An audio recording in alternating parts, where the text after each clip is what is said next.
বনু নাজির, বনু কুরাইজা সহ এই ইহুদির বাচ্চারা কত জুলুম করেছে আমার নবীর উপরে, যুদ্ধ লাগায় দিয়েছে এরা, প্যাঁচ লাগায় দিয়েছে এরা তো সেই জাতির নাম। আমার নবীর খাবারের ভিতরে তারা বিষ মিশ্রণ করে রাসূলকে হত্যার পরিকল্পনাও তারা করেছিল। আমার নবীজি ইহুদির ব্যাপারে খুব সতর্ক থাকতে বলেছেন। আমার নবীর সময়ে দুইজন ইহুদি রাসূলকে খুব কষ্ট দিত, একটা হচ্ছে কাব বিন আশরাফ, আরেকটা হলো সালাম বিন হুকাইক।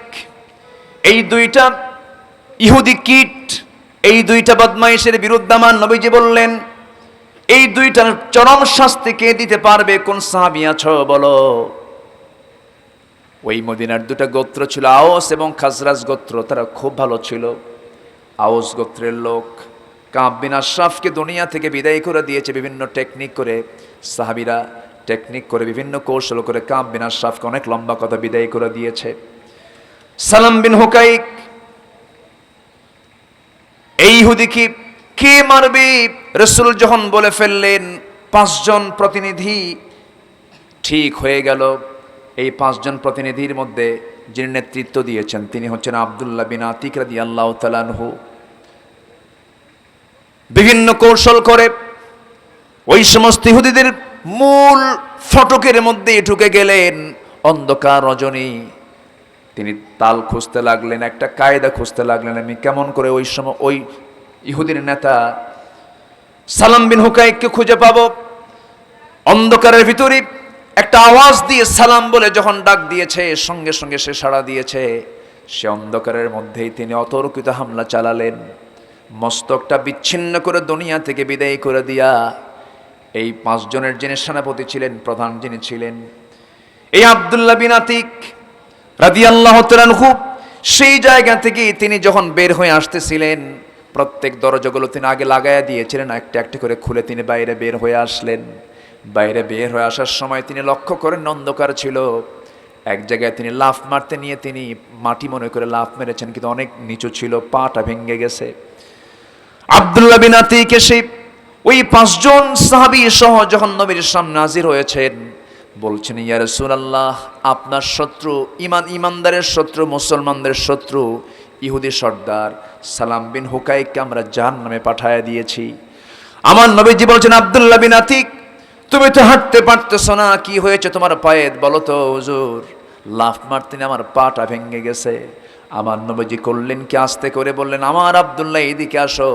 তাকে আস্তে করে বসায়া দিলেন। আমার নবীজি তার বরকতি হাতটা তার পায়ে লাগায়া দিলেন, মুখের ফু দিয়ে দিলেন, হাতটা সুন্দর, পাটা সুন্দর হয়ে গেল, পাটা ভালো হয়ে গেল। আমার বন্ধুগণ, রসুলকে শুধু কষ্ট দিয়েছে, সাহাবীরা বসে থাকেন নাই, সঙ্গে সঙ্গে তাদের বিরুদ্ধে সংগ্রামে ঝাঁপিয়ে পড়েছেন। আজকে মুসলমানদের রক্ত নিয়ে হোলি খেলা হচ্ছে।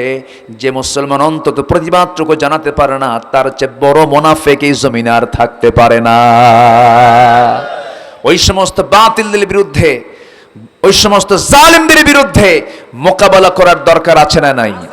এমন চেতনা, এমন চিন্তা, এমন ফিকির লালন করেন কারা কারা? হাত উঁচু করে দেখান মুসলমান।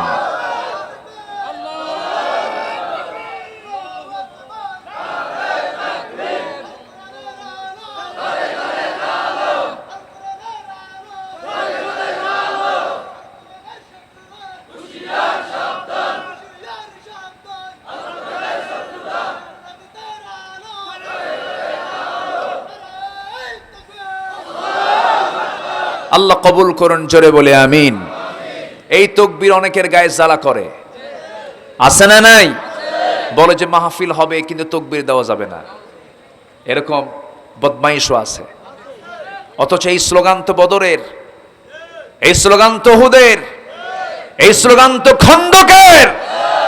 জন্ম নিয়েছে যখন আজান কি বলে আমার কানে শুনিয়ে দেওয়া হয়েছে, কিসের আওয়াজ? আল্লাহু আকবার। নামাজে যখন দাঁড়ায় তখন প্রথম কি আওয়াজ? মুয়াজ্জিন কি বলে? ইমাম যখন নামাজ শুরু করে তখন কি দিয়ে শুরু হয়? তাহলে জন্মে আল্লাহু আকবার, আজানে আল্লাহু আকবার, নামাজে আল্লাহু আকবার, রুকুতে আল্লাহু আকবার, সেজদায় আল্লাহু আকবার। যখন এই দুনিয়া থেকে বিদায় নেব, জানাজার প্রান্তরে যখন হাজির করে লাশটার সামনে রেখে যখন ইমাম প্রথম আওয়াজ দেবে তখন কি বলবে? আরো জোরে বলেন, প্রথম কি বলবে? আল্লাহু আকবার। এই আওয়াজটাকে যারা দাবিয়ে রাখতে চায়, যারা বলে এই আওয়াজ হলো জঙ্গিবাদের আওয়াজ, জঙ্গিবাদের স্লোগান, তাদেরকে জানাজা না দিয়া কুত্তা বিড়ালের মতো বিদায় করা দরকার মুসলমান।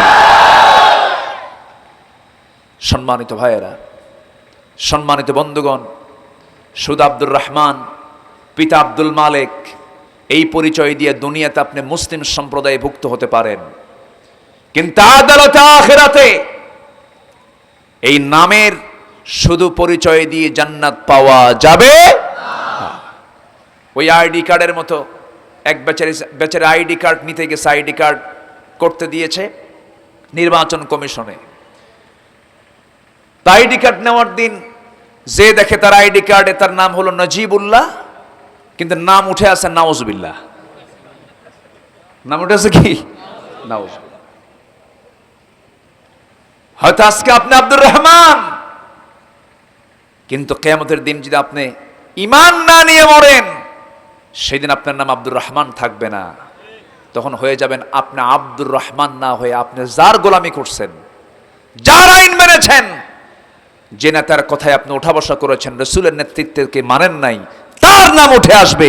ঈমানদারের তালিকায় আপনার নাম থাকবে না মুসলমান। কষ্ট পাচ্ছেন?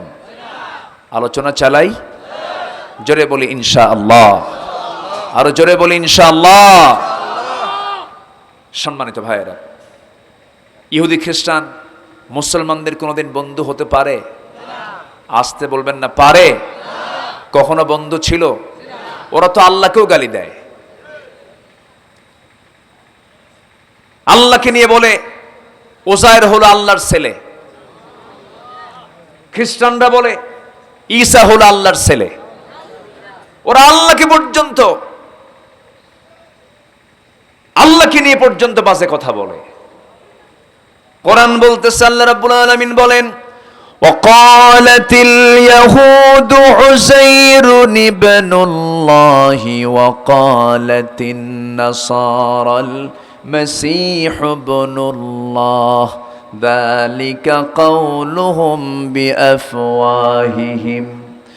ইহুদিরা বলে ওজায়ের হলো আল্লাহর ছেলে, নাসারা যারা খ্রিস্টান যারা তারা বলে ঈসা হলো আল্লাহর ছেলে। আল্লাহ বলছেন এটা তাদের কল্পনার কথা, অনুমান আন্দাজের কথা। এই সমস্ত অভিযোগগুলো তারা আল্লাহর বিরুদ্ধে দেয়। ঈসা আলাইহিস সালামকে তারা নাকি হত্যা করেছে, এমন ধরনের কথা আমরা শুনি না? ক্রুশবিদ্ধ করেছে, অসংখ্য পয়গম্বরকে তারা হত্যা করেছে। যারা নবীকে বাদ দেয় না, আল্লাহর বিরুদ্ধে যারা বাজে কথা বলতে ভয় পায় না, তারা আমার কেমন করে বন্ধু হতে পারে? এই জন্য আমার বন্ধুগণ, ইমানকে ঠিক রাখার জন্য শত্রু চেনার দরকার আগে না পরে? শত্রু চেনার দরকার আগে না পরে? আগে শত্রু, আগে আমাকে চিনতে হবে আমার শত্রু কারা। নবীজির শত্রু আগে চিহ্নিত করেছেন। আমার বন্ধুগণ, এই দুনিয়া ছেড়ে আমি আপনি চলে যাব, আমার জীবনটাকে সুন্দর করে ঢেলে সাজানো দরকার। আমি সূরা শুরার সেই আয়াতগুলোর দিকে আবার ফিরে যেতে চাচ্ছি। এক নম্বরের চ্যালেঞ্জ হলো 6টা কাজের মধ্যে এক নম্বর কাজ হলো আমরা পাপকে নিয়ন্ত্রণ করব। পাপ যে হবে না তা নয়। লাউলাম তুযনিবু লাযাহাবাল্লাহু বিকুম ওয়া লাজাআ বিকাওমিন হাত্তা ইউযনিবুন। আল্লাহ বলছেন, হাদিসে কুদসির মধ্যে এসেছে, আল্লাহ বলছেন, বান্দা তুমি যদি বান্দা হয়ে যদি গুনাহ না করো, এই দুনিয়া থেকে আমি তোমাকে মিটায়া দিয়া একটা জাতি পাঠাবো, যারা গুনাহ করবে আমার কাছে চোখের পানি ফেলে মাফ চাবে, আমি তাকে মাফ করে দেব। যেরকম সুবহানাল্লাহ। তাহলে আজকে থেকে গুনাহ শুরু হোক নাকি? এরকম কিছু না। আল্লাহ তাআলা বান্দাকে সান্ত্বনা দিচ্ছেন, বান্দা গুনাহ হবে, কিন্তু পরিকল্পিত কোনো গুনাহ করা যাবে না, ইচ্ছাকৃত কোনো গুনাহ করা যাবে না, ইচ্ছাকৃত কোনো পাপে নিজেকে জড়ানো যাবে না। যদি কোনো ভুল হয়ে যায় সঙ্গে সঙ্গে আমার কাছে মাফ চেয়ে নাও বান্দা, আমি তোমাকে মাফ করে দেব। তওবার দরজা আছে না নাই? ইস্তেগফারের দরজা আছে না নাই? বান্দা যখন মাফ চায় সবচেয়ে বেশি খুশি হন কে? আসতে বলবেন না কে? মুয়াজ্জিন আযান দেয় নামাজের জন্য কয়বার? বলেন কয়বার? মুয়াজ্জিন আযান দেয় 5 বার। আল্লাহ বলেন, বান্দারে এর বাইরে আমি একবার তোকে ডাকি, আমি নিজে তোকে ডাকতে আসি, আমি আরশে আজিম থেকে 7 আকাশের উপরে আমার আরশে আজিম, সেখান থেকে প্রথম আকাশে চলে আসি। ফিস সামাইদ দুনিয়া, দুনিয়ার আকাশে এসে আমি তোকে ডাকি, আলা মিন মুস্তাগফিরিন ফাগফির আলা, কোন ক্ষমা প্রার্থী আছো আমার কাছে ক্ষমা চাবে, আমি তাকে ক্ষমা করে দেব। কোন বান্দার রিজিকের সমস্যা আছে আমার কাছে রিজিক চাও, রিজিকের ফয়সালা আমি আল্লাহ করে দেব। কার কথা? আসতে বলবেন না, কার কথা? আল্লাহ নিজে এসে ডাক দেন। আকাশ আরশে আজিম থেকে এসে প্রথম আকাশে প্রত্যেক রাত্রে তিনি চলে আসেন। আমার আল্লাহর নির্দিষ্ট আসন আছে না নাই? নির্দিষ্ট আসন কিন্তু আছে। সেটা কি শুধু দূরে না অনেক দূরে? শুধু দূরে না অনেক দূরে? এই যে প্রথম আকাশ আমরা দেখতে পাই আমাদের চর্মচক্ষু দিয়া, যদি আকাশ আমরা দেখতে পাচ্ছি কিন্তু আকাশে কেউ যেতে পারেন নাই, কেউ যেতেও পারবেন না, সম্ভব নয়। তবে একজন ব্যক্তি, একজন মহামানব শুধু প্রথম আকাশ নয়, দ্বিতীয় আকাশ নয়, 7টা আসমান পেরিয়ে আরশে আজিম পর্যন্ত পৌঁছেছেন। তিনি হচ্ছেন মুহাম্মদ সাল্লাল্লাহু আলাইহি ওয়াসাল্লাম। আমার আল্লাহ তাআলা কত দূরে আছেন? আর রহমানু আলাল আরশি ইস্তাওয়া, আরশে আজিমে তিনি সমাসীন আছেন, তিনি এত দূরে আছেন। আমরা যে জায়গায় বসে আছি এটা হচ্ছে দুনিয়া। 228টি দেশের মধ্যে একটা ছোট্ট দেশ, সবুজ বেষ্টিত বাংলাদেশ। এই বাংলাদেশের ভূখণ্ডে যেখানে আমরা বসে আছি, এখান থেকে আমরা যে সূর্য দেখতে পাই, একই সূর্য আমেরিকায় দেখতে পাই হয়তোবা দিনে। এখন তাদের কাছে দিন চলছে, আমাদের এখানে রাত চলছে, কিন্তু সূর্য কয়টা? সূর্য কিন্তু একটা। এই একটা সূর্য, এই পৃথিবী থেকে সূর্য 13 লক্ষ গুণ বড়। ওই সূর্য থেকে আবার কিছু তারকাগুলো মিটিমিটি করে জ্বলে আকাশে। এই মিটিমিটি তারকাগুলো যদিও ছোট্ট ছোট্ট জোনাকির মতো আমরা দেখতে পাই, কিন্তু ব্যাটেল জুইস নামে একটা তারকা আছে, এই সূর্যের চাইতেও 33 কোটি গুণ বড়। যেরকম সুবহানাল্লাহ। কত কোটি?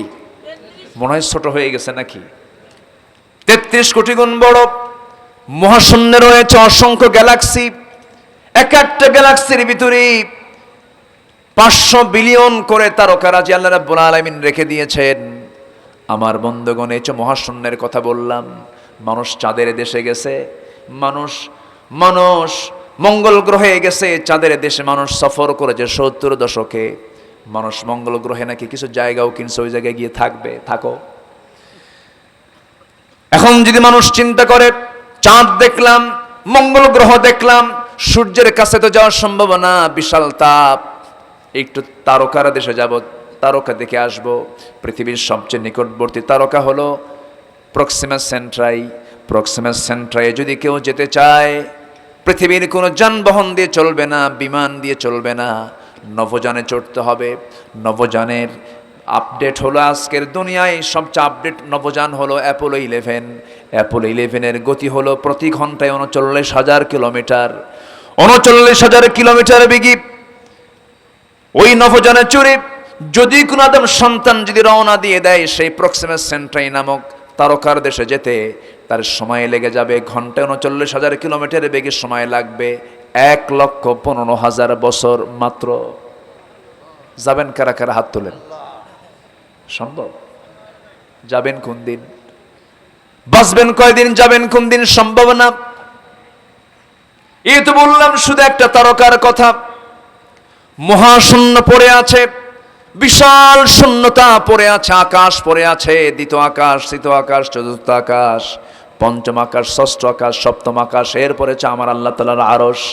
আল্লাহ বলছেন, বান্দারে তুমি যদি আমাকে খুশি করার জন্য সেজদায় পড়ে কাঁদতে পারো, তোমার দিল যদি মসজিদের সঙ্গে লটকাতে পারো, যৌবনটাকে যদি ইবাদতে কাটিয়ে দিতে পারো, ও বান্দা তুমি চিন্তা করো না, এই যে বিশাল মহাশূন্য পেরিয়ে আমার আরশে আজিম, সে আরশে আজিমের ছায়ায় আমি আল্লাহ তোমাকে ছায়া দিয়ে দেব। জোরেকন সুবহানাল্লাহ।